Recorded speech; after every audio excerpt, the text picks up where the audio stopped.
2024 NCAAs. Brady Rourke was a 3-time state champ in Missouri out of Seneca High School, Seneca, Missouri. Seneca's about as close to Oklahoma as it gets, Mac. That's like right on the border, just a shade out of Oklahoma.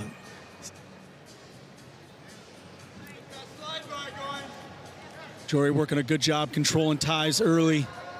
And Jory, a wrestler that you have a lot of familiarity with, Mac, from even before his college days, right? Absolutely. Spent a lot of time in the room with Jory at Pinnacle Wrestling. He's just an outstanding kid. Works extremely hard, does everything you ask. He's into a left-handed underhook right away. Pinnacle kid doing an underhook. Weird. What do you know? Oh, nice re-attack there. Got to the leg. Rourke doing a good job trying to wrestle on the edge. Jory's going to finish this one for 3 points on a takedown. And just textbook there, Mac. Just got to his underhook, got to short offense, and then attacked low on the ankle. Was able to pull it up and finish that single leg strong. That's a great takedown by Jory on the edge. Absolutely. Jory's best when he's on his offense. He's moving side to side, a little laterally, finding his attacks from there.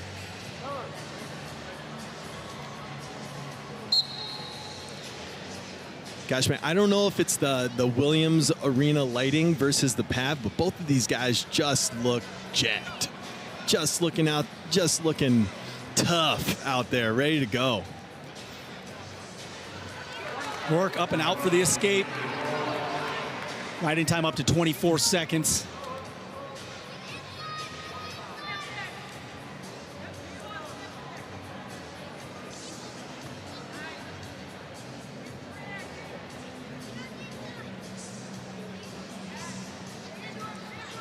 Back to that left side underhook, Mac. Yeah, it looked like early on, too. Jory usually wrestles out of a left leg lead, and Rourke at the beginning was a little bit more right, but he's kind of switched now to try to mirror that left leg lead. Yep. Protect that right leg, which is where a lot of Jory's attacks will be, too. Jory back into that front headlock position. Nice fake snap down. Got him in control, got him in trouble on the edge again.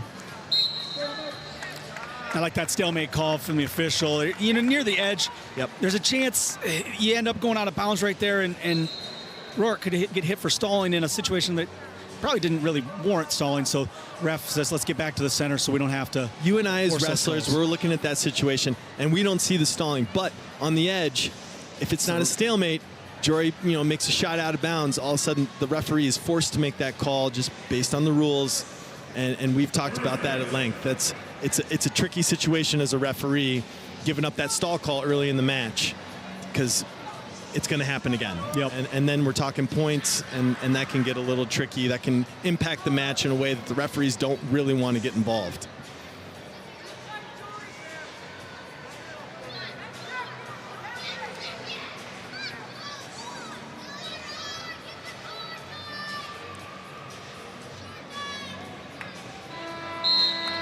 End of the first period, Jory Volk leads 3-1. South Dakota State will have choice in the odd matches today. Solid first period. Not a ton of scoring, but a lot of action. Both wrestlers are getting after it, fighting through hand fighting, trying to get through their offense. Jory looking to stack up some riding time here at 30 seconds.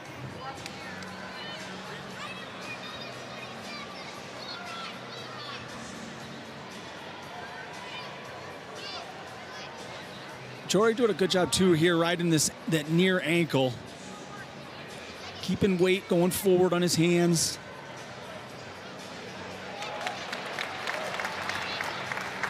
Great mat return there.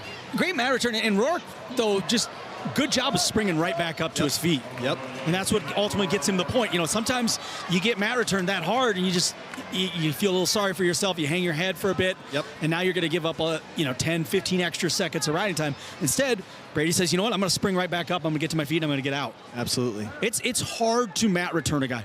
So if you keep coming back up, they're less likely to keep bringing you back down. Exactly. And as soon as Rourke's hip hit that mat, it was back to base, back to fighting to his feet, and got the escape. 3-2 match now, 1 point.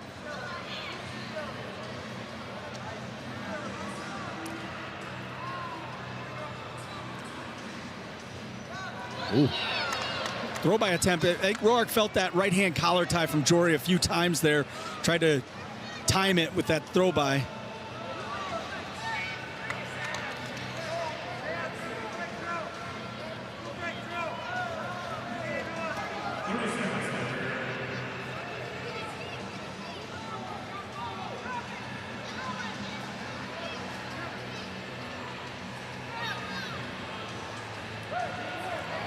There's a stall warning against South Dakota State's Brady Roark. And this is the one where it's kind of tough. Again, like he's right on the edge. He just got warned for stalling. Yeah, the action. I like that call. That's good. I like the action call. Yep. 10 seconds left in the second.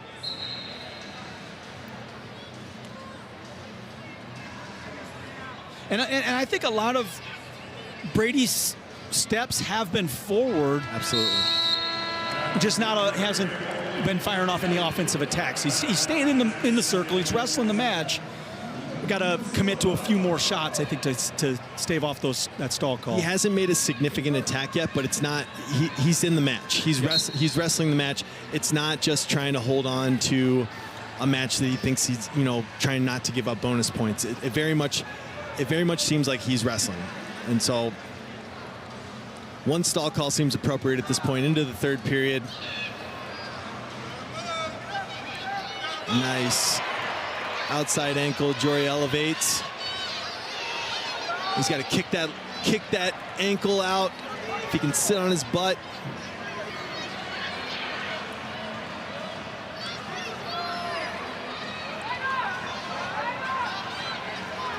And there's going to be the one escape for Jory Volk. We're into the neutral position. Stalemate. We're going to come back up. That was a good scramble there. Yep. Jory didn't try to rush it. A lot of times in that cross ankle situation, we can start rolling around and a lot of time can get wasted where he's giving up riding time at the moment. He's Absolutely. on bottom in that position. And he was smart. Took his time, understood where he was on the mat, where he is in the match, and secured his escape, and now trying to get back to that left-hand underhook. But still just a one takedown match. 50 seconds left.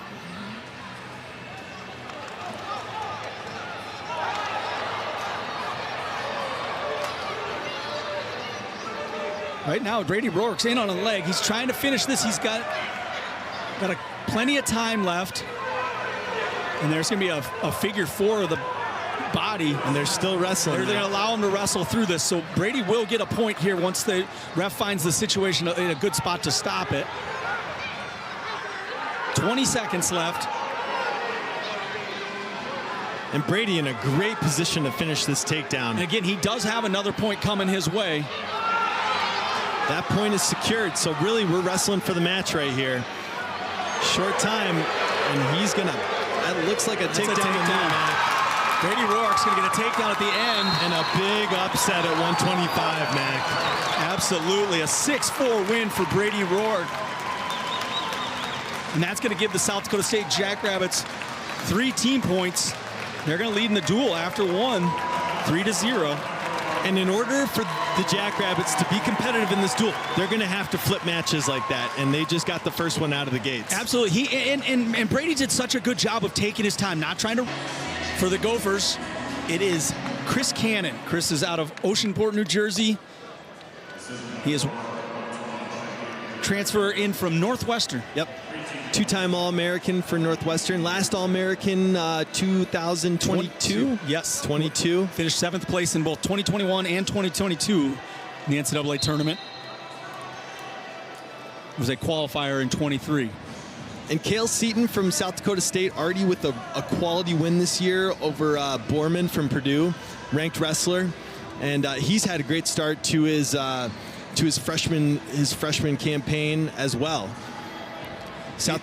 Seaton's a 2-time state champ out of Iowa City High School. South Dakota State with 2 wrestlers weighing in here. Derek Cardinal as well from Forest Lake, Minnesota. 4-time state champion for the Forest Lake Rangers, but coming off of an injury from last year. So Cale Seaton getting the start here, and if you're South Dakota State, why not? You got a guy coming off of an injury and somebody, a freshman who's coming on strong, and give him a shot to go out and wrestle a 2-time All-American from Minnesota, transfer in from Northwestern, and a great opportunity for the young South Dakota State wrestler here.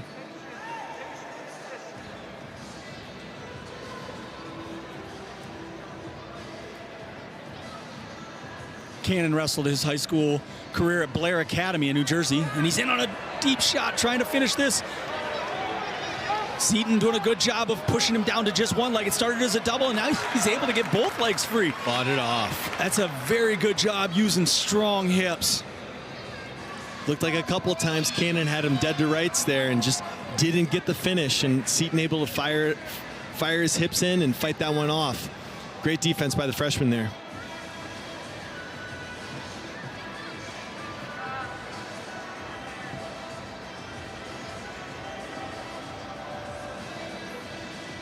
Both guys doing a good job hand fighting pretty hard right now. Staying in the middle, hand fighting hard.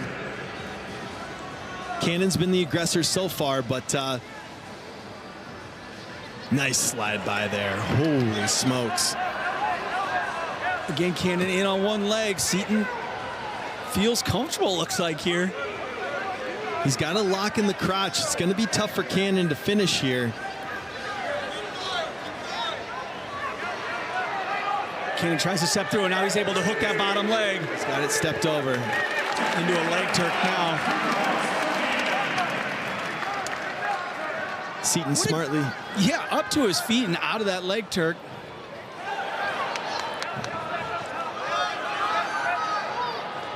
Oh boy, we got a cradle locked up. We got a cradle locked up. This is trouble. 12 seconds. Cannon trying to fight this off, and Seaton's got his right arm through. It should be able to keep his right shoulder off the mat there with that elbow. He ain't getting stuck here, Mac. Nope. But he's giving up 4 near fall. 4 near fall for Chris Cannon to end that first period, a 7-0 lead. What a catch. What a catch on that cradle. Absolutely. Seaton was very close to getting out. I mean, I thought he was in trouble there off the takedown in that leg turk, but especially as, a freshman, one of the hardest things to do as a freshman is to wrestle on bottom in Division I wrestling. Yep. And he was able to, get his weight going forward, clear that leg turk up to his feet right away. Just kind of got caught napping with his head down. You can't put your head close to your knee, Mac. Bad idea. It's especially with a guy on top, leg in. Woo! Cannon took advantage. Got a nice lead here.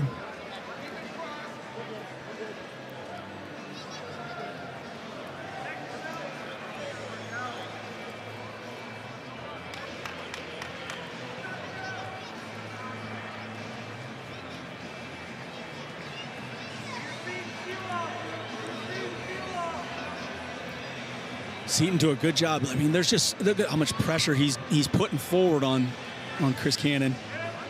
Just as I say that, he's up and out. But Cannon, he's a savvy vet. He's been in the college wrestling game for a long time. Just felt the pressure and took his time, controlled one hand, got to his feet, easy out.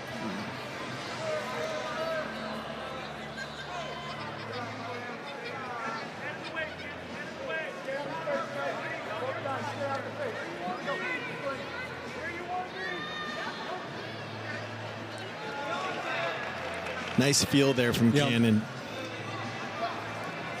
Another good deep shot. He's in. Seaton just feeds him the hips. Those are some very deep leg attacks that Chris Cannon's gotten in and kills. We are going to say out of bounds. It is very close. I do think his toe drug out of the cylinder. It was close, Mac. It was close. They're talking about it. We're going to continue on. It looked like we got a pretty good angle from here. It looked like his toe just went out of bounds. It was close. I gotta say, Mac, the referees, they've got earphones in with microphones. They're talking to each other. Kurt Frost advising over there as the assistant referee. Hey, I saw what you saw. Let's get him back in the middle. Let's keep wrestling. Historically, it's not a good thing when a Frost from Gilbertville, Iowa is advising on any. Sounds like you have personal experience with this. A time or two. This plan.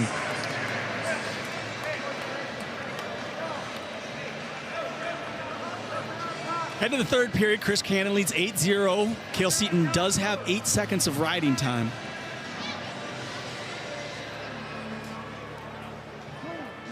We got a caution against Gophers Chris Cannon. Little quick there, a little quick. Tough to blame it on the other mat, the other whistle here inside Williams Arena. You could blame it on the ambient music in the background. This is new to me. This doesn't. I don't think this happens in the pavilion. Yeah, it's nice. We had it last year.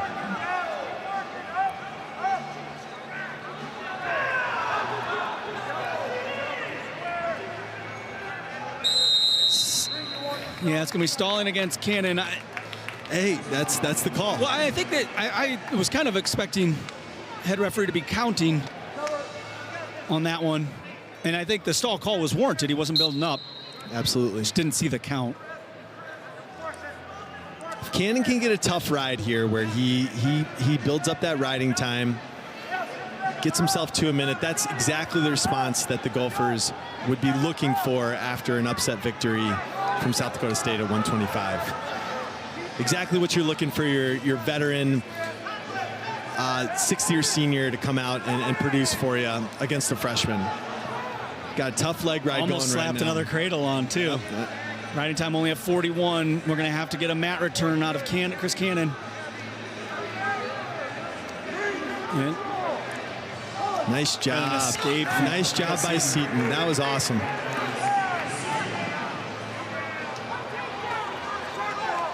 And right now, Cale Seaton's showing a lot of energy. Everything's forward. Absolutely. As it should be. I mean, he's down 8-1 in the match. He's got to do a lot to get back in this thing, and he's got to start now. So he's working hard, but he definitely belongs in this match. Like he's as a freshman, that's what you're looking to do. Come out and make a statement. I'm here, and I'm wrestling hard. Gopher staff, coaching staff really is looking for Chris Cannon to find a way to get another takedown, get that bonus point. Seaton in on a leg.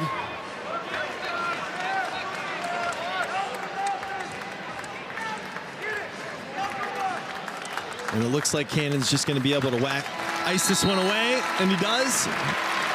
8-1 victory for Chris Cannon, equaling the duel at 3-3. We are 2 matches into the duel between the Minnesota Gophers and the South Dakota State Jackrabbits. It's 3-3. We've got 8 more matches coming your way. Stay with us. We'll be back after a short break. Big force for South Dakota State. Really built that program up and doing an awesome job out there west. At 141 pounds for South Dakota State, ranked 12th in the country, Julian Tagg out of Lodi, Ohio. He's in on a leg right away. Ooh, right away. He's a senior. And these guys not unfamiliar, Mac. They've met a few times before. Absolutely. They wrestled last year in the duel where Vance Vombauer for Minnesota beat Julian Tagg 8-3. And Vance out of Greeley, Colorado is a redshirt senior, 10-2 on the season. Vance a 2-time All-American now. And not unfamiliar with this position that he's in right here. Not an easy guy to finish on. Very comfortable, scrambling around. This takedown is far from over, as you can see. Vance fighting it off. Very comfortable, one leg on the mat, one leg up. Not just up, like at the same level as his head. Absolutely. Doing a great job controlling those hands. He's fighting Julian's hands right now, and it's going to make it difficult to finish. As soon as Julian takes a shot at that other leg, Vance is going to be countering, expecting what he's looking for.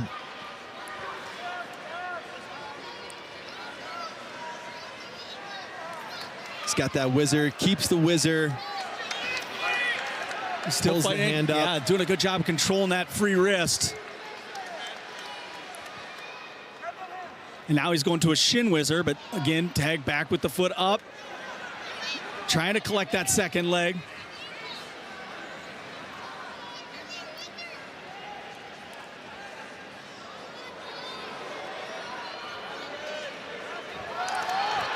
Wow. Still not that. Julian switched to a dump finish in that time and put Vance down on his butt. But Vance just is so flexible and long, and finally, great foot sweep for that finish to get that takedown. That's not easy for Vance to hop on one foot essentially for 2 minutes straight. Definitely not easy for Vance to do that. Also not easy for Julian to keep that leg up and continue to fight. It'll wear on your arms quite a bit. Wears on your arms, yeah. You're going to see that out in the third period. Forearms get juiced. Hands don't grip quite as hard. That was a great fight by Vance and a great finish by Julian. Way to stay with it with the South Dakota State wrestler. Julian Tagg was an NCAA qualifier last year, finishing 2-2 at the 2025 NCAA tournament.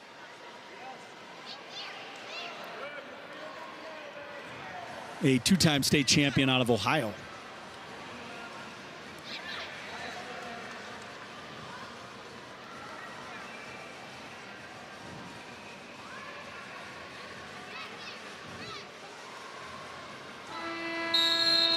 Time runs out in the first period. 3-1 lead for Julian Tagg after the first. 13 seconds of riding time. South Dakota State's choice, and they will choose down in the second.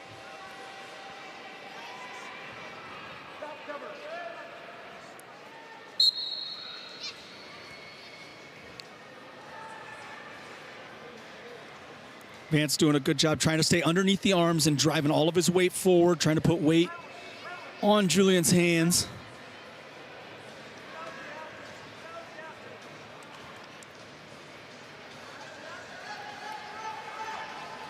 Tag up and out for the escape. 4-1 lead now.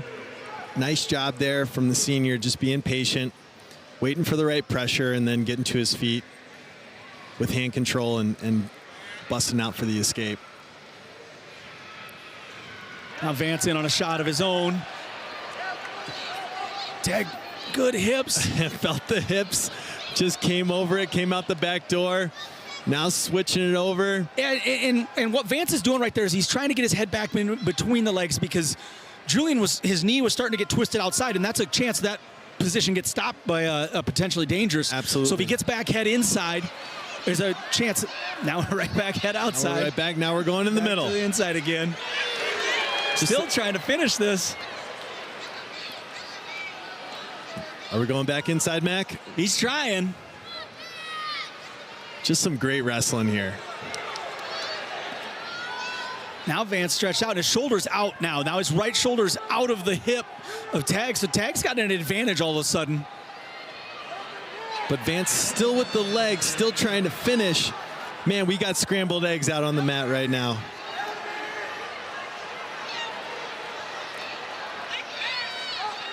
Both guys tried to leg pass underneath. I got to say, this is college wrestling in the modern era. Yeah. This right here. Your head's got to be outside. It's got to come back inside. You got to finish this way. Shoulder needs to be inside. And still no points have been scored. These guys have been wrestling absolutely. That was a 1.5 minute scramble, I believe. Yeah. With 0 points. No points scored and just awesome wrestling. Both guys were upside down, I think, 3 different times. And that's the fluency that you have to have as a Division I wrestler these days.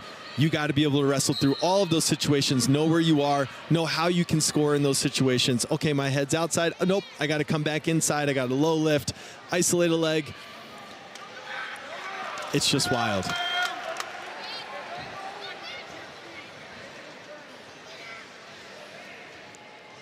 Vance got some work to do in front of him if he wants to equalize this. Yeah, Julian doing a good job of controlling that right ankle from Vance.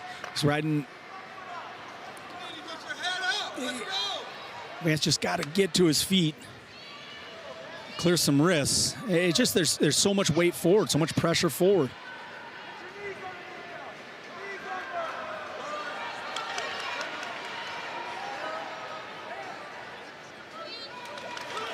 Now, tag into a leg Turk. He's going to elevate that bottom leg. Looking for near fall points at the edge of the mat. Riding time up to 50 seconds. Vance has cleared the Turk, but that's only half the battle. We got to get up to his feet and get out.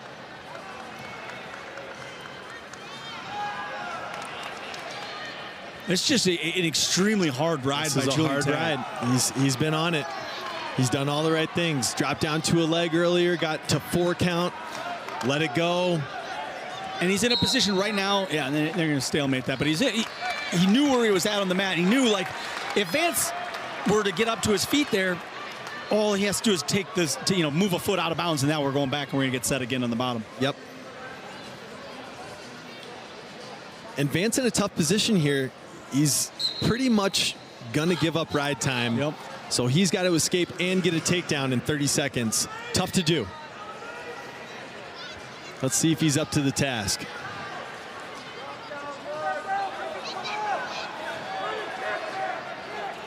And smartly not hanging his hands on the leg, but still getting a stall call. Just not trying to build up, just trying to hang hook on that ankle and stay low.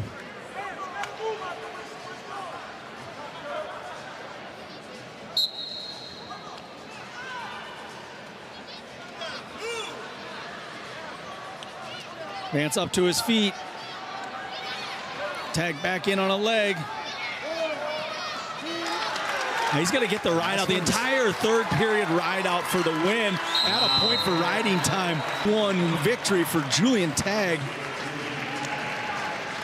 Right away off the whistle, in on a leg. It took him 2 minutes to finish the takedown, and ultimately that's what changed the match. That's what got it done. Just kept working, kept trying to find a way to finish that. Just found a way to get it done. As Tim Johnson would say, a very workmanlike effort from Julian Tag there. That was, and we said it in the first match. South Dakota State just got another one. Oh boy, we got a Mountain West Classic here. Mountain West Classic in the Midwest.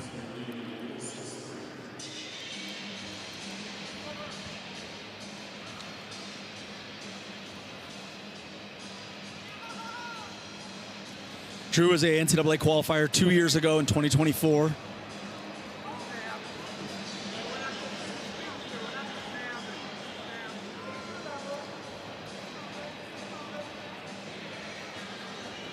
Drew is a 3-time high school state champ and placed in 3 different states state tournament. Oregon, I got Washington. Oregon. Oh, Washington and too. Idaho. Oh, yeah. How about that? No. Son of one of our coaches. Yep. Kevin Roberts. Sure, he's here tonight. Avery, a 4-time Montana high school state champ.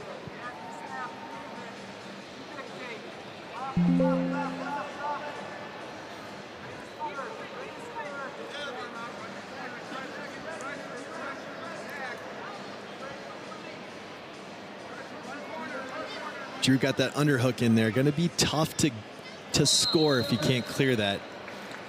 Stalemate to the feet.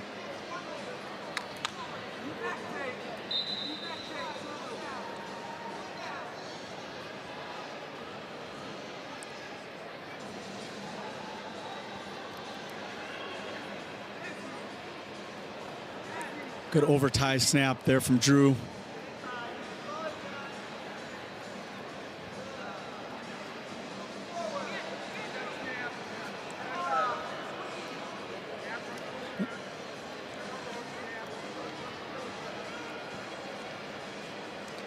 Thus far, South Dakota State's come out guns blazing, Mac.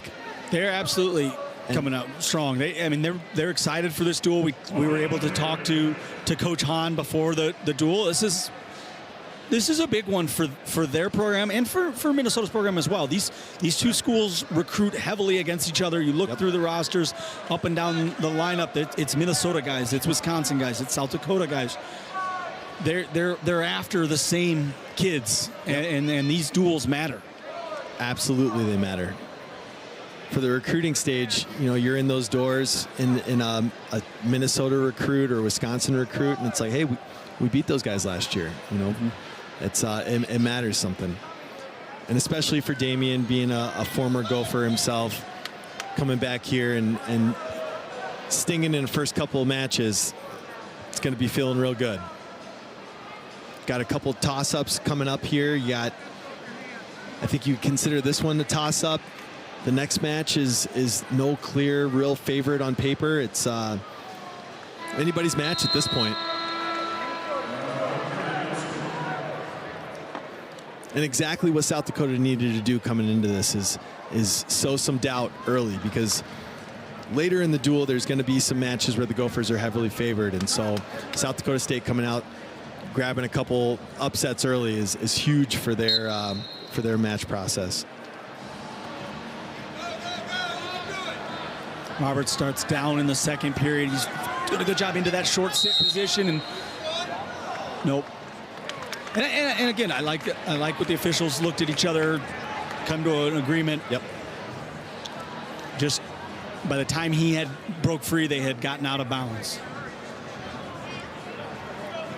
Great job by Roberts, though, getting to his sit and looking for that hip heist. I feel like modern wrestling, it's like the only way you can get out clean these days is you got to get to this sit. Hard hip heist. And it's got to be a hard hip heist. Otherwise, people are dropping in on the legs, scrambling. A lot of times you'll take the stalling call. Kind of the same situation again, just running out of real estate. And Drew's doing a good job of being active on bottom. It's just got to clear those arms out if you're going to be able to hip heist out of there. Avery Allen doing a good job staying underneath the arms. Absolutely. As Drew's trying to fight hand control, he's catching wrists. He's staying in that claw position.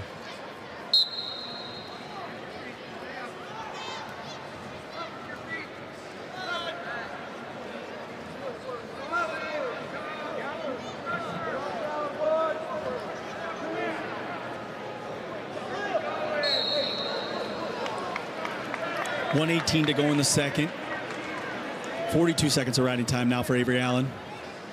And hasn't really done much on top, just staying in control, staying underneath the arms like you said. And it's just tough to get out from bottom. Caution against Allen on that one. That flow ride, I mean, if you're very clingy, it's hard to clear out from underneath of there. Absolutely. And Allen doing a great job with the forward pressure, not pushing too hard where he's going to give Drew an easy hip heist opportunity. Just kind of feeling the flow and staying in control. Built up 43 seconds of riding time with it.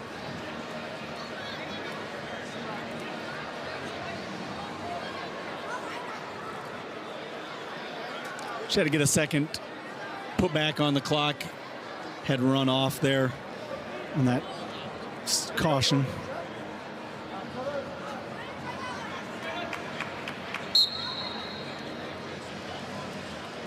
Nice job, Drew, attacking that top hand and out.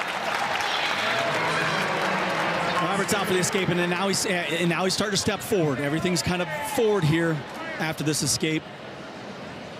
Going to close that gap.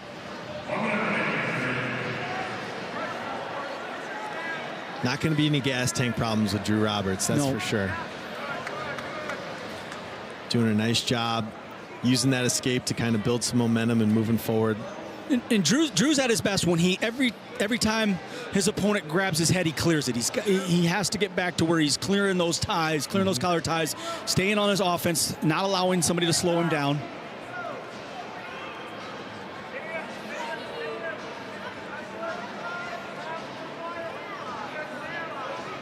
.25 seconds to go in the second.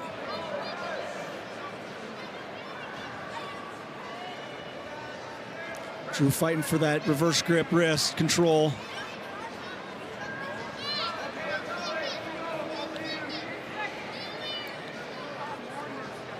Nice attempt there. Yeah. Avery feels it. Easy down block. And what Avery's kind of doing is conceding the inside tie on his feet there. Every time Drew's making contact, Avery's reaching around to the outside. Generally, inside tie is always going to be better than outside tie. Hasn't had to pay the price for it, though. Not yet. Not yet. And he's doing a good job of staying, like not just sitting there. He's moving laterally. He's side to side.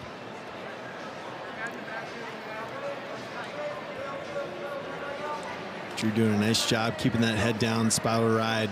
Kind of just doing right back what to, to Avery Allen, what Avery did to him. Go to the short sit position.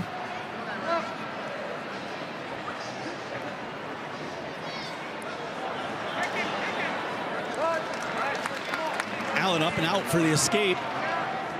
Riding time not currently a factor. We're 1-1 in the third. Takedown match, Mac. There it is. In the corner by Drew Roberts. He's got a takedown. Oh, that's beautiful. Got Allen stretched out underneath, too. Drew, a better job here coming off that takedown. Now he's gotten to his leg ride where he's really strong. He can get pretty physical from this position. And got that opposite side hip locked with the figure four there. That's a really tough position for Avery to get out of. Yep. If Drew looks busy, I was just going to say that. Got to stay busy or you're going to get it stalemated.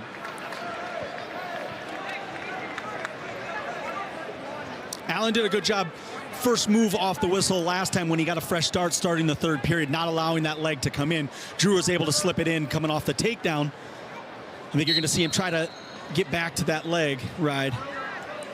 Double thigh pry. Trying to get him a little stretched on that front arm so he can slip the leg in.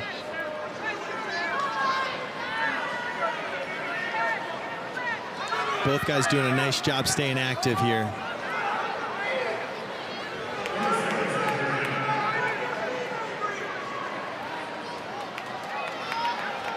I think one good mat return here, and Drew's going to cut him loose, and riding time not currently a factor. A takedown from Allen would give him the lead. No stalls for Drew, so he can give a little ground here. Smartly spins in. Yep, knows where he's at on the edge. Great mat awareness there from Drew. Going to bounds. 5 seconds left here in the third. And it doesn't seem like it's much, but him circling back in, drawing 10 more seconds off the clock. Now there's 5 seconds. Going to be tough for Avery to snag a takedown. That's a second caution against Avery Allen.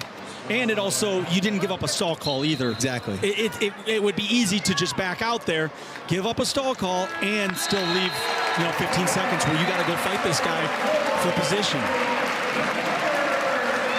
A third period takedown from Drew Roberts gives him the win, 4-2 in this match. Gives Wayzata wrestling program. Kale, a graduate, a two-time Minnesota State champion out of Wayzata High School, just west of the Twin Cities here, and just an exciting wrestler. Has been just on the cusp of All-American status once, and had an injury season last year where had a knee injury, but looking to bounce back and has had a great start to the year thus far. Only one loss, and like we talked about in the Open, Mac, kind of one of the marquee matches here. Charlie Millard, a freshman that the Gophers are very excited about, really performed well at the national duels, and a great test for him here with a round of 12, two-time national qualifier in Cale Swenson. Absolutely. Charlie Millard, a two-time state champion out of Wisconsin. Charlie's very, very good defensively. He's hard to score on, especially from his feet. A lot of times guys can get to his legs. That's half the battle. Finishing takedown is the rest of the battle. And you're gonna see Kale be real active with his right hand. He's a right hand lead, right leg lead, and most of his offense is going to be generated off of that right hand swing single or a double leg that he likes to drop in using his right hand active. He'll be real active on Charlie's head with his right hand.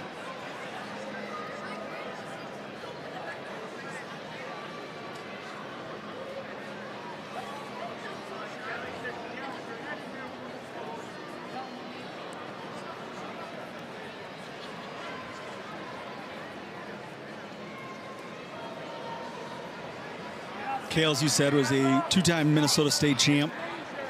Wayzata High School. Wayzata High School, the Trojans. I believe there's quite a few young Trojans in attendance tonight. Oh, we had youth practice tonight, and we canceled it. We said we're relocating practice to Williams Arena. Everyone should come and watch one of our alumni get after it. And couldn't be happier. I saw a lot of Wayzata faces in the crowd, and they're all here to support and cheer on Kale in a duel that's getting interesting. Millard in deep on a shot. He's got the leg up, but again, Swenson's not easy to finish on, and Millard's able to collect that second leg, get a takedown near the edge of the mat.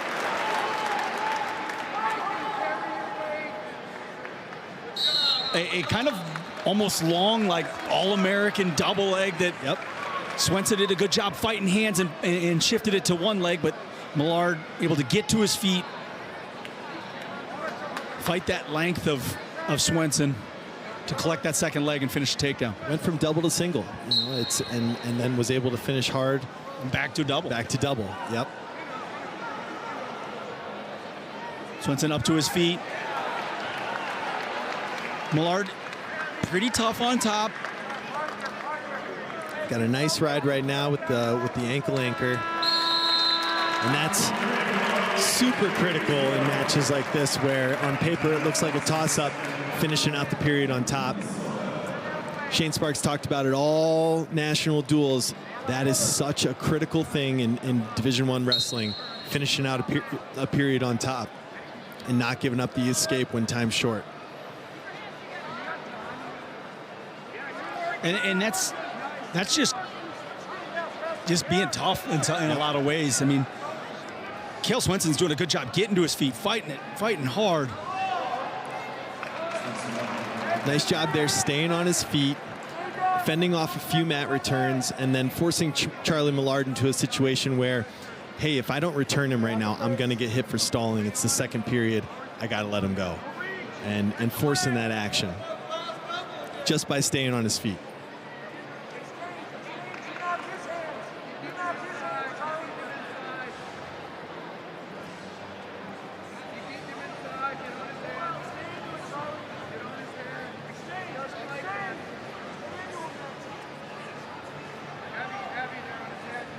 Both guys trying to fight for inside position, trying to find that good head position and collar tie.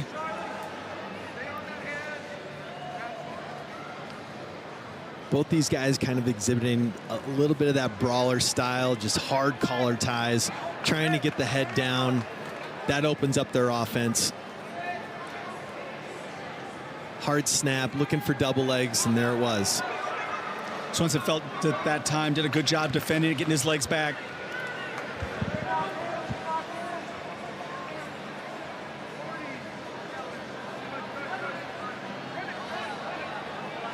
A little bit of a longer shot from Kale Swenson underneath, working his way back up. Millard in on a leg, but Swenson's able to defend it, run corner. He's got that opposite ankle. He should be able to finish this. He's going to step over for a takedown with 7 seconds to go in the period. And again, Swenson, if he can keep him down here, huge advantage moving into the third period, finishing out the period on top. Beautiful takedown there by Swenson. Millard will start down in the third. Right in time up to 39 seconds. Mac, I think this third period is going to be an absolute war. I think we might see some hand fighting coming up. There's some hard, this is great hand fighting.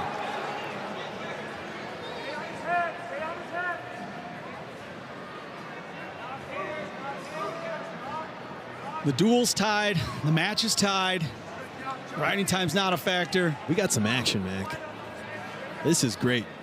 A Big 12, Big 10 matchup, border battle.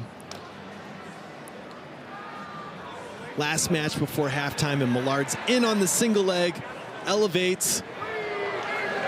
Swenson trying to leg pass, Millard trying to finish low. He's got to extend that leg now. He's looking for over. Neutral danger. But neutral danger is going to be an issue here.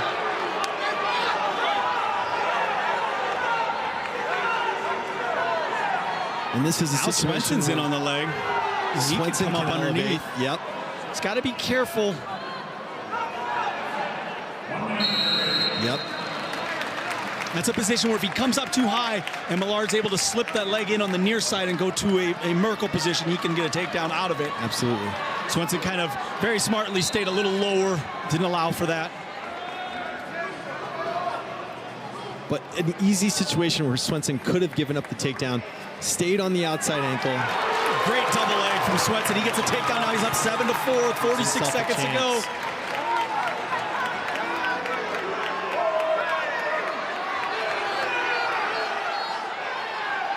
Millard up to his feet and a good mat return from Swenson. Big time mat return. Go out of bounds. We got 32 seconds to go. Charlie Millard's down.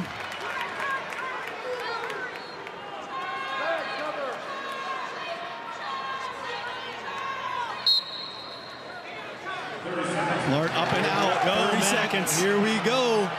25 seconds. No stalling calls on either wrestler. Swenson can afford to back out and give one up here. It's not his style. He likes to brawl. Stall warning against Swenson. Millard trying to find a way.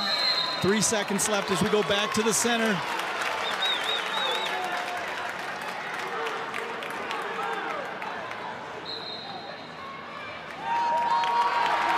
And that third period takedown is going to be the difference. Cale Swenson's going to get the win, 7-5, to give the Jackrabbits 3 more team points. They now lead in this duel at intermission. 9 more, 6-1 on the year. And the 65 component of twins, his brother will be wrestling 174. And guys that South Dakota is really excited about. Recruited out of Utah, both three-time state champions out of Utah, and have wrestled really well in their first season starting varsity for the Jackrabbits.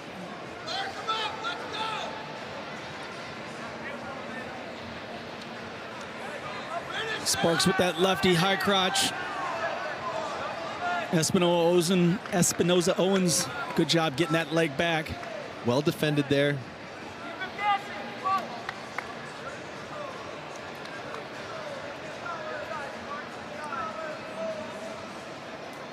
Andrew Sparks now a 4-time NCAA qualifier.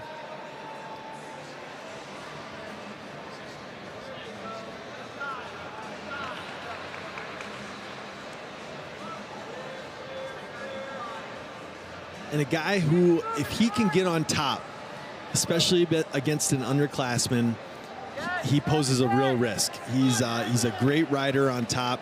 Just got to find a way to get there. And that we saw that lefty high crotch that it's been a hallmark of his 4-year career here with the Gophers. Would like to see it again.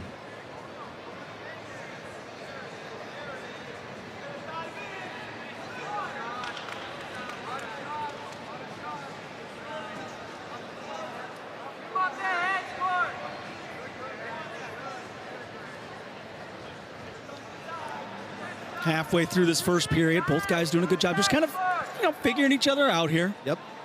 Little hand fight, little circle. Don't believe these guys have ever met before, so usually that. They have. They wrestled last year, yes. 7-2. Andrew Sparks was the winner in last year's duel. All right.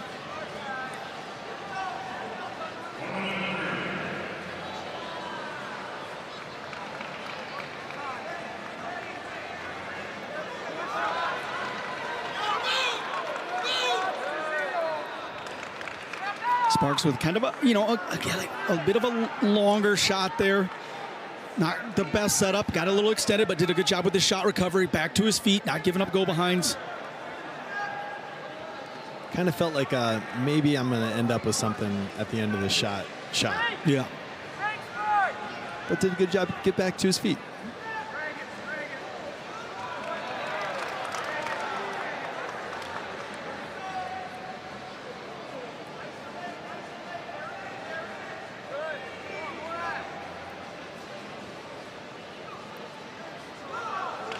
Nice snap there from Espinoza Owens. Scoreless first period between these two. Moving to the second period, Andrew Sparks will start on bottom.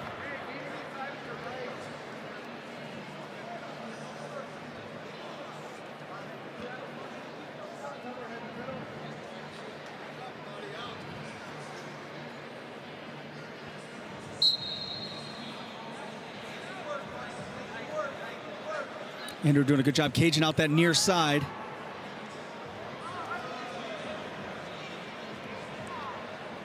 Being patient here, keeping his weight back. Espinoza trying to get him extended, but Sparks doing a good job keeping his weight back. He's going to start looking to control one side of Espinoza here. He's got one hand in the hip pocket.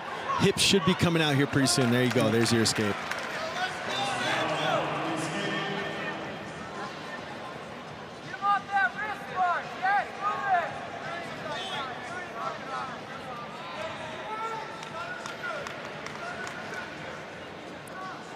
Espinoza Owens doing a great job of just maintaining position. He has not been out of position this entire match. He also hasn't done very much offensively, and there's a stall call.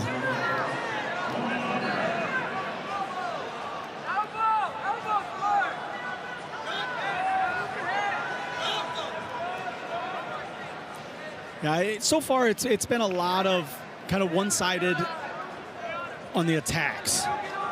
Espinoza Owens doing a good job of controlling position and hand fighting, but hasn't fired off a ton of attacks yet. Kind of looks like he's waiting for Sparks to get a little out of position. Bad shot, and then that quick re-attack to an edge.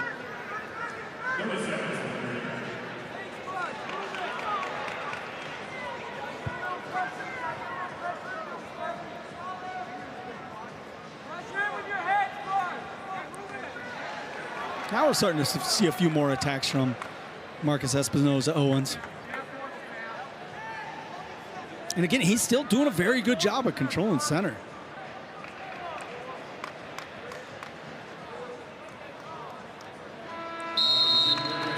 After two, Andrew Sparks leads 1-0, 30 seconds to riding time. Espinoza Owens will start on bottom in the third. Great opportunity for Sparks to... Caution against Andrew Sparks for jumping the whistle there.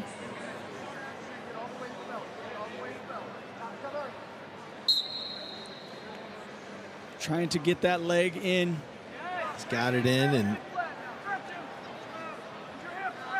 he's really good here when he's in control. If you can get Espinoza Owens stretched out, which looks like he's trying to get that hip to the mat. And you can see Espinoza Owens is trying to do a really good job of keeping that right side caged in, not let him come underneath, and now Andrew does get underneath that right arm.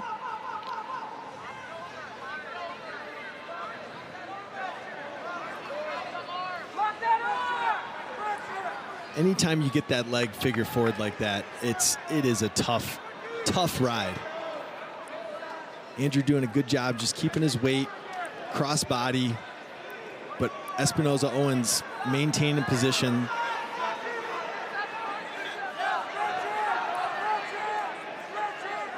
And Sparks has got to the position that he wants to be. Yeah, he's got him stretched out a little bit more now. And what Espinoza Owens was doing there as he went to his butt and kind of rolled through was good. It's the right idea.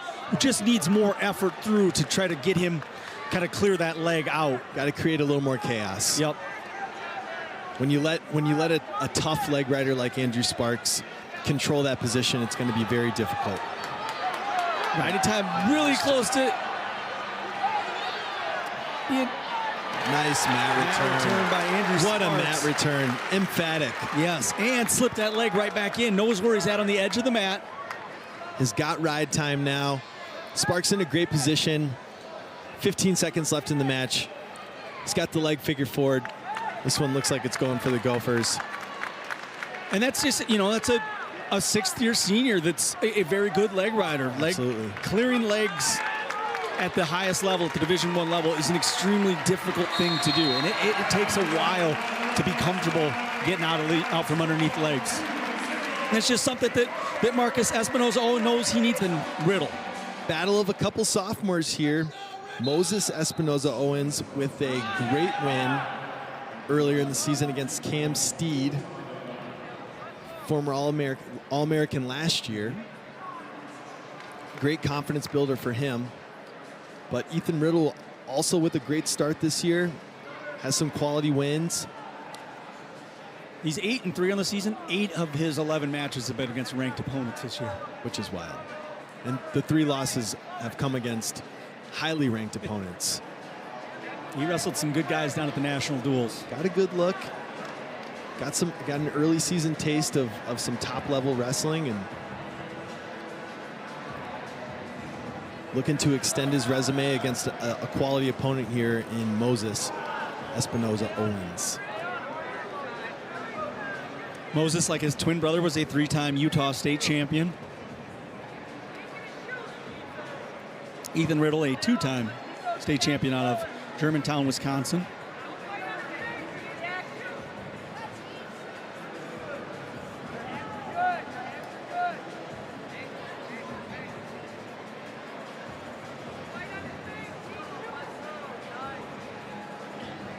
Nice attempt there by Ethan, but felt well by Moses, and back to the hand fight. Moses, kind of similar to what we saw with Marcus, you know, doing a good job getting to the inside ties, hand fighting, pulling on the head, snap and circle.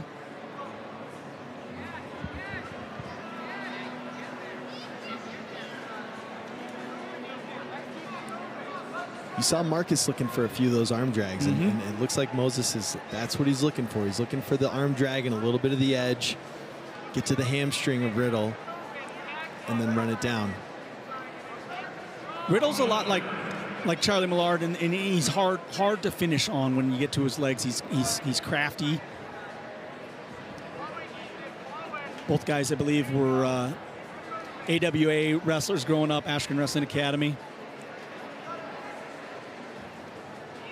Feels like a lot of those guys coming out of the Askren Wrestling Academy have really good hip feel, where they just there's something about the way that they teach wrestling over there. It's a lot of cradles, and it might be because of the guy with his name on the door. Well, you know, there's no doubt about that.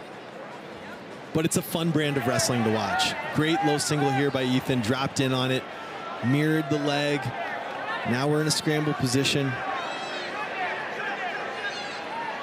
Espinoza Owens he's got to keep that cross ankle. And actually, like, he has the advantage right now because he still has a cross ankle and Riddle does not. He sure does. That was a position where he did a great job staying with that cross ankle, and Riddle let go of it, tried to go up to the body, which is a mistake. That's not, you want to stay down on that cross ankle. Usually the person that gives up on it first loses that position. Moses was patient, kept the cross ankle, and almost finished that takedown. If he gets probably 10 more seconds, he's in a good shape to finish that. But here we are. Second period, 0-0. Riddle in a position that he likes, the top position.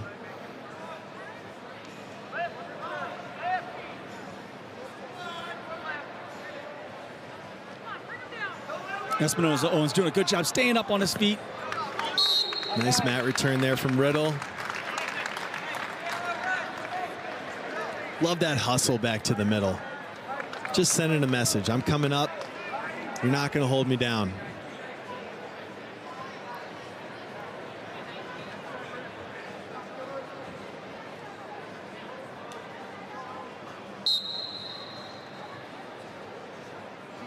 Riddle starting on the left, switching to the right side ride now, trying to drive over that right arm.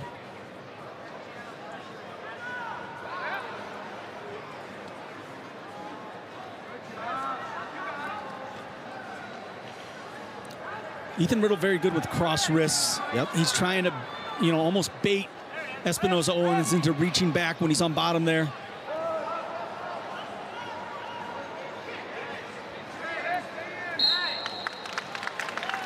Go out of bounds with 1:09 left in the second. Great job dropping down to the leg.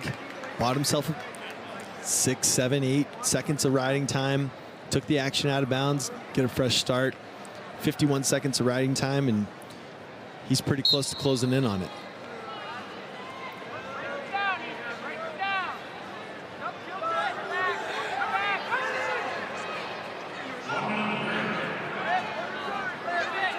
There, Espinosa Owens up and out with the escape. 104 riding time.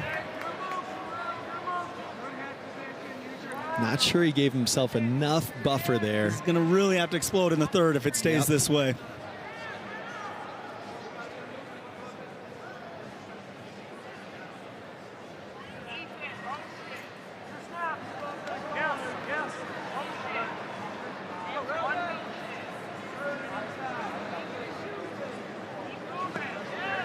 Riddle in on a long single leg. Nice extended. Now trying to get back to a little shot recovery.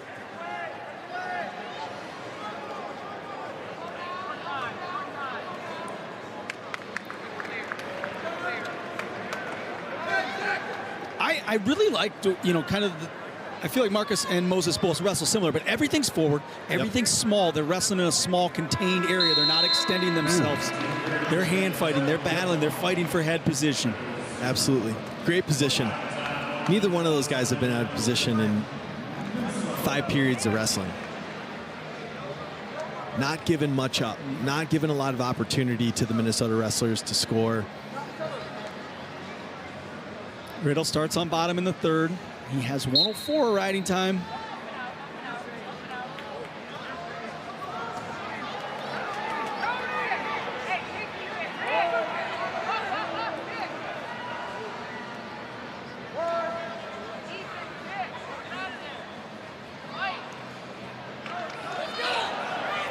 All right. We got a tie match. Here we go. 1-1. Here we go. Riding time not currently a factor. Feels like a takedown match, Mac. Why wouldn't it be in a duel that's 9-9? And nobody has won 2 matches nice single leg. Nice single leg from Riddle. He's got the calf blocked out. He's got to continue to lift. If he can get to that ankle and elevate, he'll be in good shape. But Espinosa Owens, great job with the riser and wrist right now. Say that 5 times fast. And there he did a good job. He stayed, he defended it, and then you kind of saw a little bit Riddle when he lost control there. When his lock broke, he kind of just conceded the position.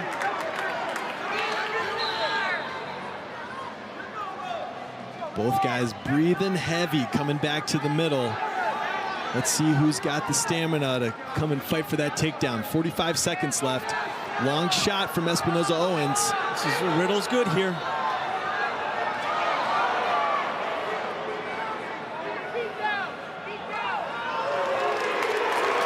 Takedown from Espinosa Owens. Moses leads this one 4-1 with 31 seconds to go.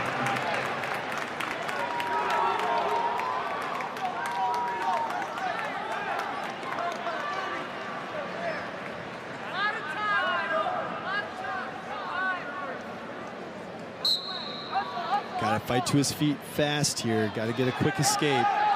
Looks like he's going to get it. Nice job, Espinosa Owens dropping in on it. Just doesn't give up that position, and it almost looked like Riddle kind of thought he was going to get the easy escape, and he didn't keep that back pressure into him and get his hips away when he turned into him, and that allowed Espinosa Owens to just drop on a leg and run him out of bounds. Now he's back on top. Yep. Really closing the window.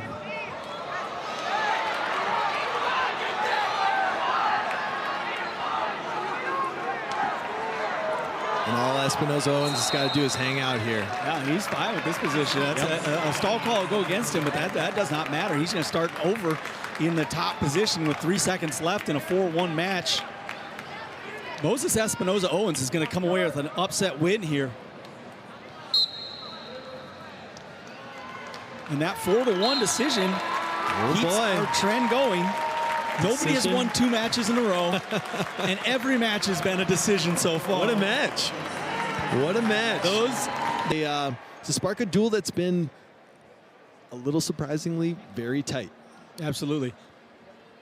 Max, team leader, guy that everybody knows they can count on usually. And right away off the whistle. He's wrestling like he knows that the team needs a spark here. We'll snap down, run corner from Max. Where Max is great is when everything is side to side and forward. Yep. Everything's from an angle. Nothing's, everything's in motion. Max doesn't stand still. And that was just textbook McAnally. Snap down, find the hamstring, run it down, take down. We've seen it 100 times. Doesn't get boring, though. Nope, I still enjoy it every time. Max was a third-place finisher at the NCAAs a year ago as a freshman.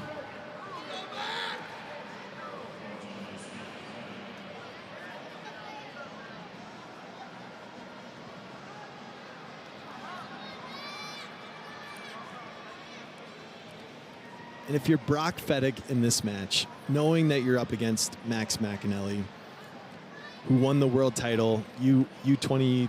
Yep. U23 world. U23 world title in the summer. You're trying to slow the match down a little bit. Hand it off to your 197-pounder All-American, Bennett Berge,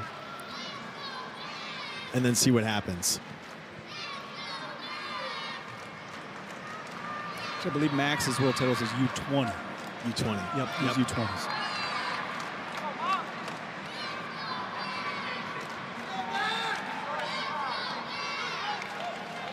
Brock Fettig was a two-time North Dakota State champion, Bismarck High School. Very storied program, Bismarck. Absolutely. Oh, there's the knee pull. It's just so good. It's very fluid. Takedown for Max. He now leads 6-1. Youth wrestlers at home, take note. That is how you shoot a knee pull single. A lefty one. Lefty knee pull. He goes both sides. Yep.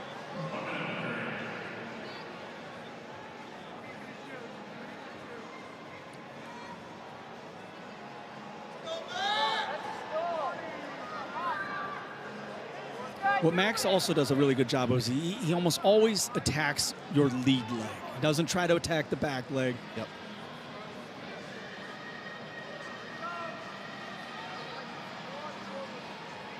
He has offense to both sides.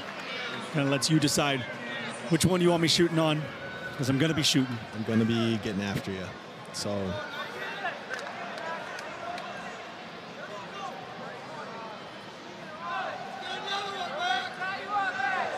15 seconds.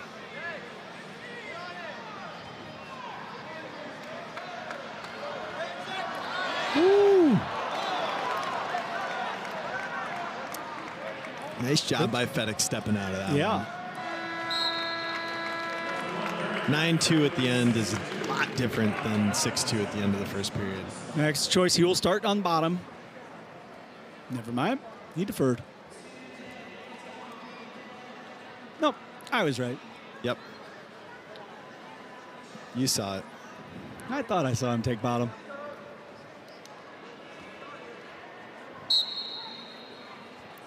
Max up to his feet. Out. There's that hip heist he talked about. That's it. And the difference in there, too, the way that Max got his hips away and used that back pressure compared to where Riddle at the edge of the mat. I'm going to shut up because I can't talk over that. That was outstanding. Holy smokes. Yep. He's a high-volume shooter, and it's almost always a very, very good attack. And Brock Fettig is a very good wrestler, and Max McAnally makes a lot of really, really good wrestlers look kind of silly sometimes.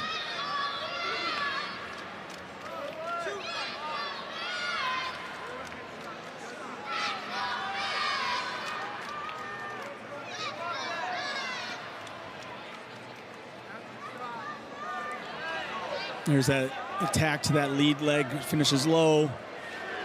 Good job securing both legs and stays down low so that there's no scrambling going on. There's no leg passes or rolling underneath. Absolutely.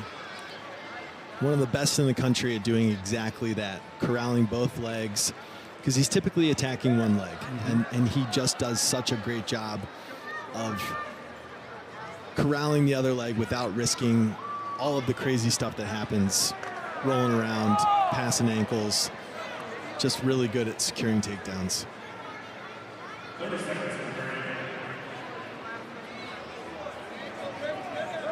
There's a stall warning against Brock Fettig and Max in on another leg.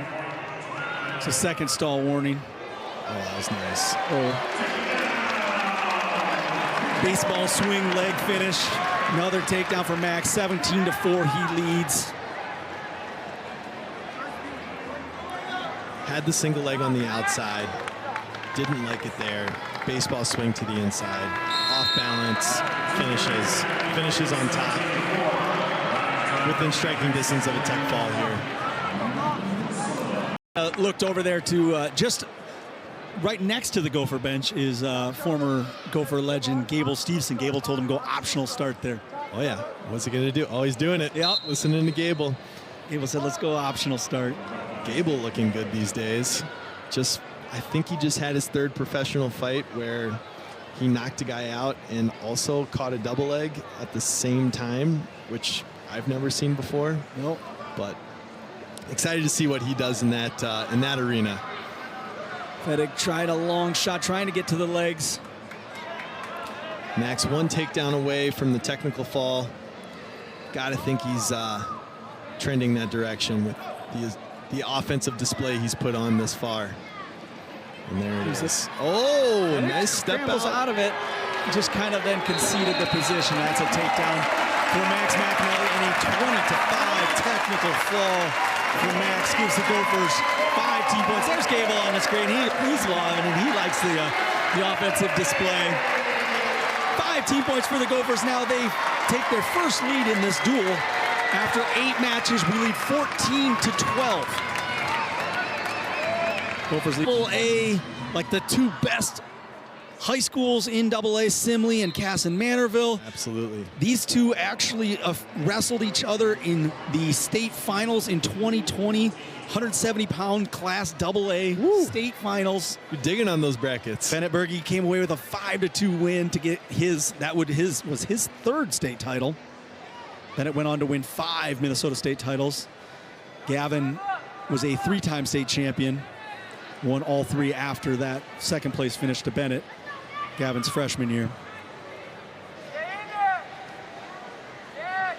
But got to be kind of a full circle moment for you, Mac. Two of the guys that you've trained quite a bit as prep wrestlers here on the big stage at Williams Arena. Got to be fun. It is really fun, and it's 2 programs that we've been fortunate to send a lot of wrestlers to. Both programs recruit heavily in that Pinnacle room, and they're great coaching staffs. It's a fun one to watch right now. Yeah, it is. Duel on the line. Bennett will stay with that, usually almost always with the left leg lead.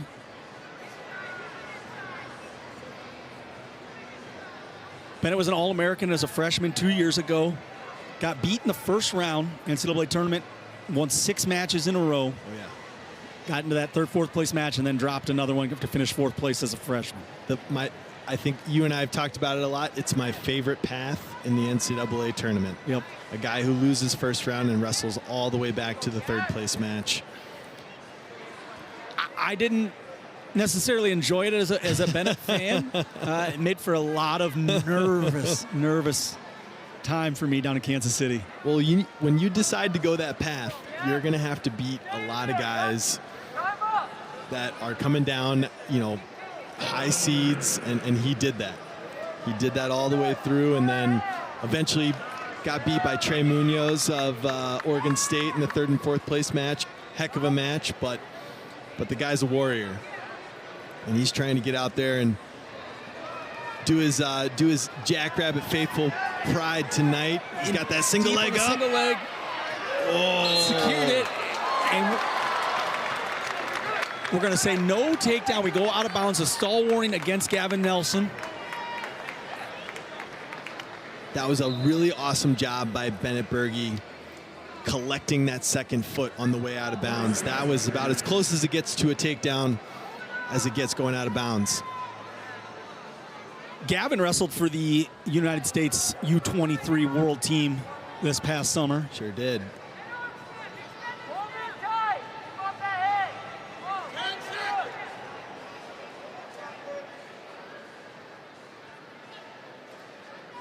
and a guy that's, starting his Gopher career.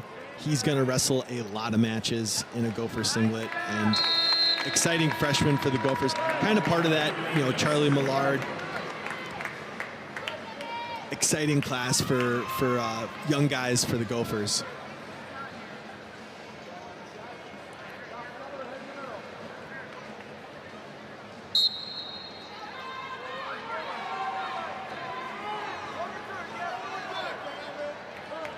Escape for Bennett. It's up and out on the edge.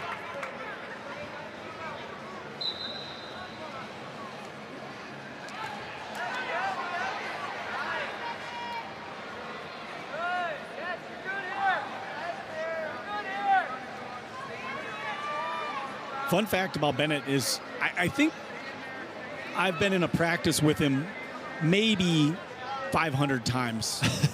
And I don't know that he's ever got through a practice without getting a bloody nose. So the fact that we're, well into this second period and he hasn't had a leak yet, that's a good sign. Some guys can't hold their mud. Yep.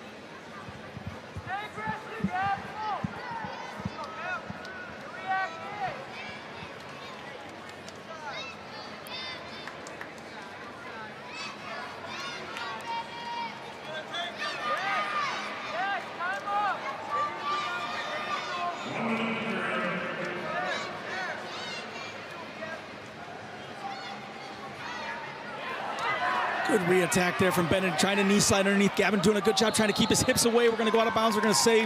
Action takes us out of bounds. Woo. Yeah, South Dakota State bench was hoping for a different motion than the official, but Gavin doing a good job trying to contest that, trying to stay in.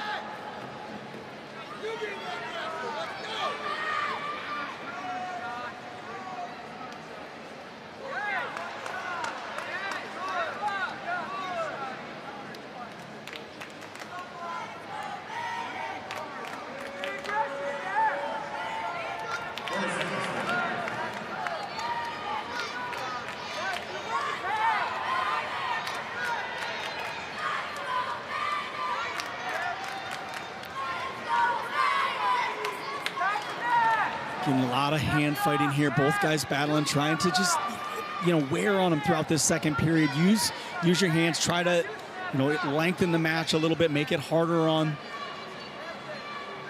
your opponent in the third.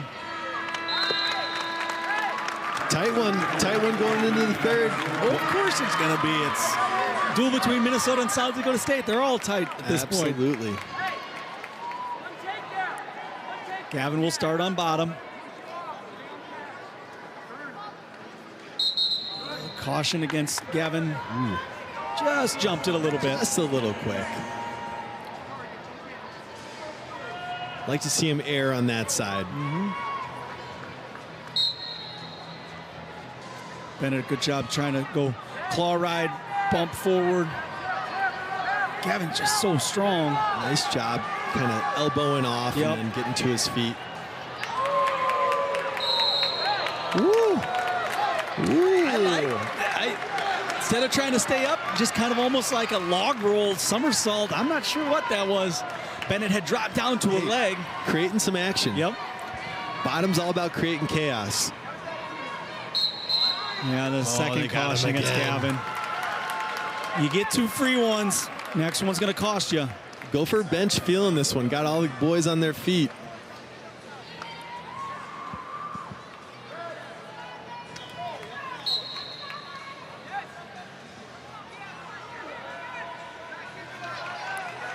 See Bennett trying to stretch that leg, stretch the near side, hook the ankle, and stretch that leg back out. He's doing a nice job keeping that anchor. Wants to extend Gavin. Gavin's so strong. Gavin wants to stay in a small ball so he can explode. Bennett's trying to stretch him out, making it harder for that explosion.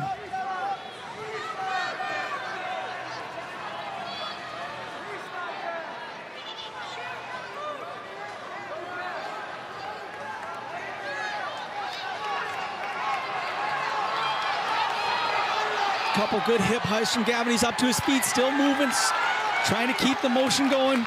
Bennett Berge's, now he's got him stretched out. Great ride by Bennett Berge. Weathered just a heavy flurry of moves from Gavin. Gavin was doing a great job keeping his hips going. Now he's kind of got him stretched out and he's in trouble.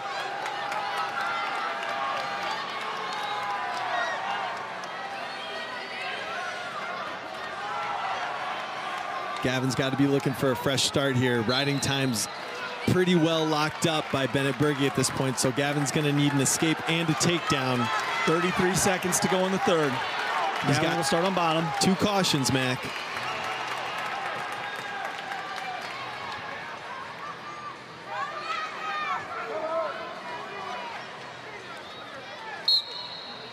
Good first start. That's a great hip heist. He's up and out. He's got an escape. We're tied 1-1. Riding time is a factor. Bennett Berge will get a point with the riding time. That's locked. No stall calls against Berge yet. Gavin's going to need to find a way to get a takedown here. He's got a furious pace going.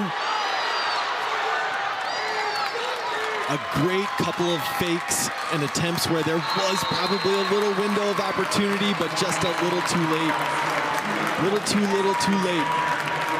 But a great effort by Gavin Nelson, the freshman, against an All-American in Bennett Berge.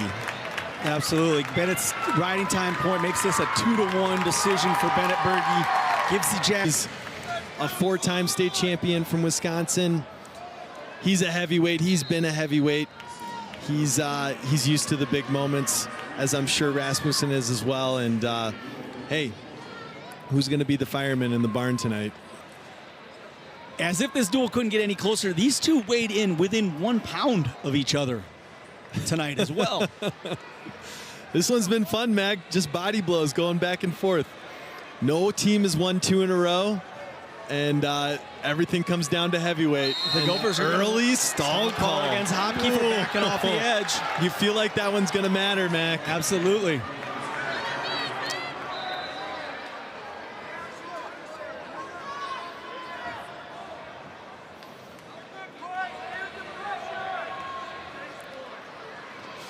Rasmussen in on a shot.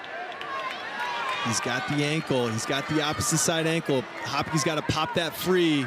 Hopke is pretty good defensively. He really is. And pretty good on top. There's a couple times during national duels where I thought he was dead to rights, and he scrambled like a 25-pounder. Against Jimmy Mullen, that Virginia Tech duel. Yep, absolutely. Duel was on the line. Coy found a way. Similar situation tonight again.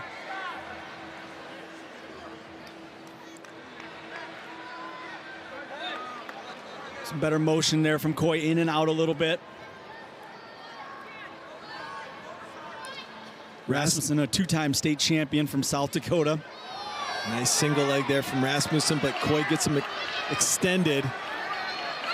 A little bit different position than the last time. This time, Coy with his hips in, head and chest is up. He's working the edge here. Trying to find that angle. It's a tough position for Rasmussen to be in, but he's got a good gable grip. And even if he's able to force a stalemate here, this is a lot of energy out of the arms, and he's not able to force that. So the defense from Coy Hopke, the hip pressure, the strength in those legs, he's able to get around behind for a takedown, 3-0 lead. And just stayed consistent with his pressure. Now this is going to be different, I think, between the most heavyweight matches that you'll see. Coy's going to throw a leg in. Rasmussen's okay rolling around. Yep. These are not your typical heavyweights, top, bottom. If I remember correctly, Rasmussen's a leg rider as well. And usually leg riders know what that pressure is and know how to defend it from the bottom position. But Coy doing a good job keeping his hips up, keeping Luke's hips on the mat. Both guys will use that leg to try to find their way to a cradle. Speaking of knowing how to get out of legs. There it is. Rasmussen with that high leg over. Coy scrambling, still in control. And he's still riding. Now, I believe there should be a count right now on the leg. Be a count. I'm a little confused at why there's not. So stalemate's going to be called.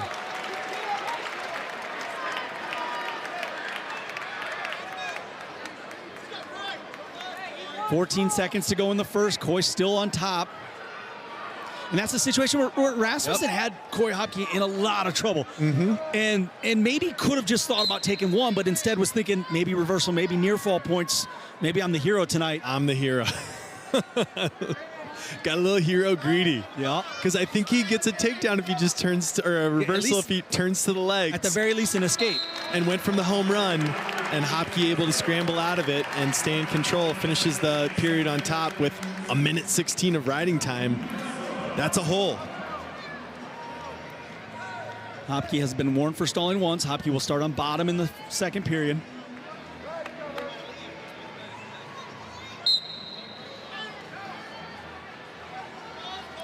Here comes the leg.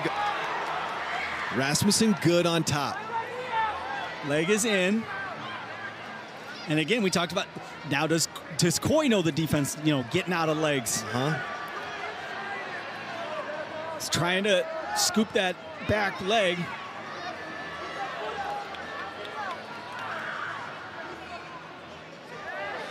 Right now, what Coy needs to do is he's got to get his hips out. He's staying up into the lap of Luke Rasmussen.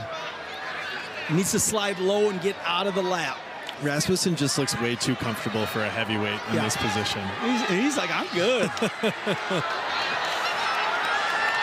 But Coy doing a good job keeping that leg, maintaining leverage. Oh, great return. Yep. Golly. And the leg goes right back in. Again, on his hip, but comfortable.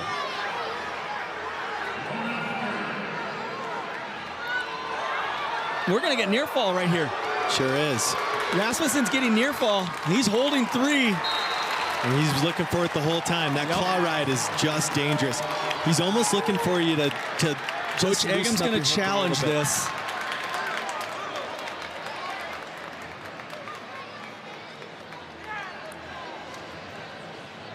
I'm not sure. Are they challenging the near fall?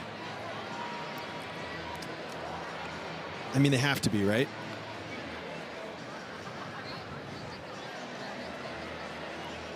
What do you think? I think they are probably challenging the near fall. I was trying to think if there could be any, there wasn't a figure 4 in there. There wasn't a scissors in there. There was nothing that could have been illegal that way. I don't know if Coach Eggum was saying maybe they went outside the cylinder for just a little bit before they came back in. Yeah. And that's when the near fall started. If at any point all of them went out of the cylinder. And in some ways, last match of the duel, you can't take your challenge with you. So right here, they're still in. They're in the whole time. So is he saying maybe he got off of his back, came back on. A 1-and-1? Yeah. But again, even if you can't take the challenge with you, so if you lose the challenge, okay. But you can use this right now as you felt the legs now. Now we can have talk to you a little bit about what coaching-wise you need to think about. A smart challenge from Coach Eggum. What is interesting to think about here is South Dakota State will have their choice in the third. If Rasmussen gets a ride out, he'll have roughly 44 seconds of riding time. Yeah. Another 16 seconds, which you'd think he might be able to get in the third. Even if you do give up an escape, it's still a tied match. Yep.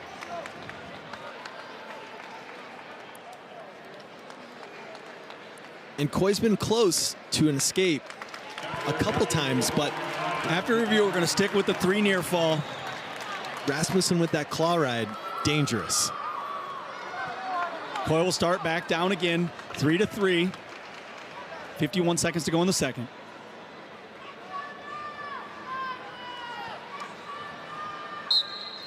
And I think what you're seeing too with Luke Rasmussen, one of the coaches on the staff at South Dakota State is Cam Simez, who was a phenomenal leg rider and can turn people at will. This is a good position for Coy to be in here. Yeah, now a count is going against Rasmussen.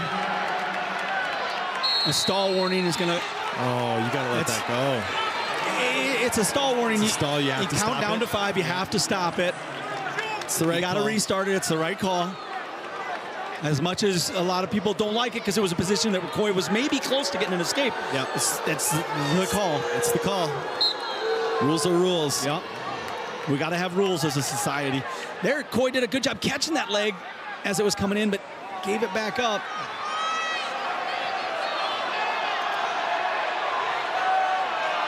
Coy to his feet near the edge. Again, we're getting a count here with 9 seconds to go. Get another stall call here. We're going to call stalling down, and we're going to let this one go for the end of the period. So 1 point for Coy for the second stall call against Rasmussen.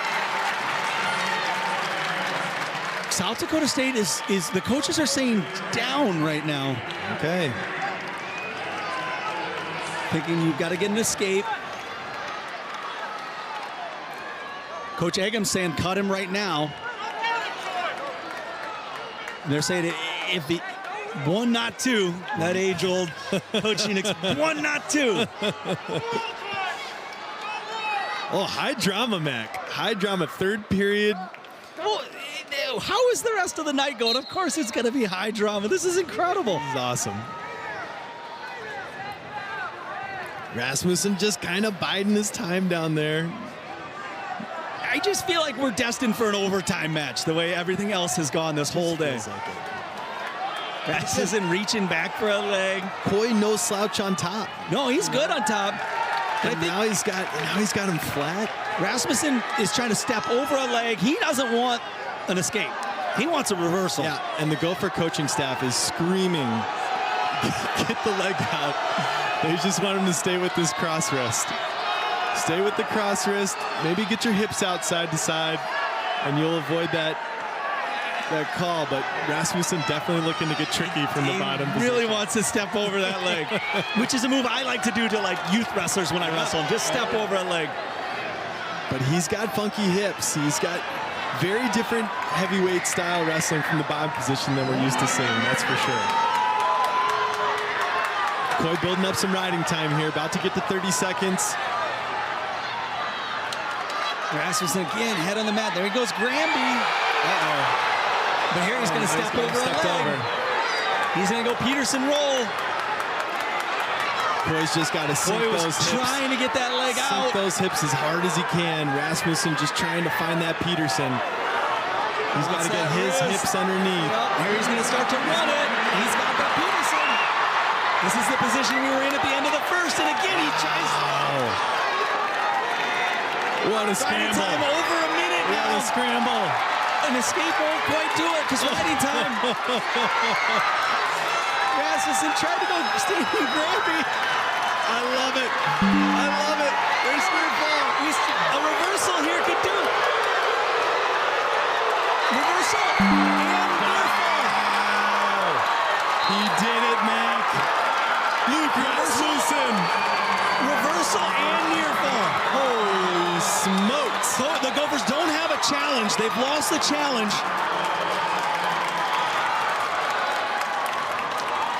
Unbelievable. The call right now is reversal and near fall and a 7-4 win for Luke Rasmussen. Did what he was looking to do the whole time. Just waited, stepped over Peterson. Reversal and near fall. South Dakota State. They're going to do it. The Jackrabbits came into Williams Arena and they were able to get the win. A 7-4 decision for Luke Rasmussen over Coy Hopke gives the Jackrabbits 3 team points. They are going to win this duel